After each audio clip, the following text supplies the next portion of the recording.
D'ores et déjà l'une des régions les plus touchées au monde par la pandémie de Covid-19, l'Amérique latine connaît de nouveaux développements inquiétants. En Colombie, le président Iván Duque a annoncé que les restrictions régionales en cours concernant la Covid-19 seraient déterminées en fonction des taux d'occupation dans les hôpitaux locaux, alors que ce pays d'Amérique du Sud connaît une augmentation inquiétante du nombre de cas quotidiens. Cela signifie que les villes dans lesquelles le taux d'occupation des unités de soins intensifs est élevé seront soumises à des couvre-feux nocturnes.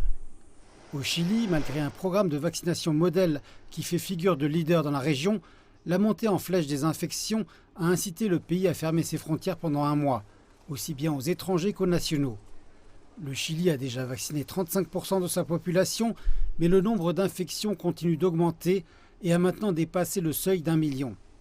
Au Salvador, où les vaccins fabriqués en Chine deviennent rapidement la planche de salut pour ce pays d'Amérique centrale durement affecté, le président Nayib Bukele a annoncé un don de 150 000 doses du vaccin Sinovac, en sus des 2 millions de doses déjà achetées en Chine. Pourtant, au Brésil, la ville de Rio de Janeiro, où plus de 90% des lits de soins intensifs sont actuellement occupés, espère encore assouplir les restrictions. La ville, qui dépend énormément des touristes, avait différé sa décision de rouvrir les restaurants et les bars aux clients en raison de l'augmentation continue du nombre d'infections. Mais la réouverture de ces commerces est désormais fixée à vendredi.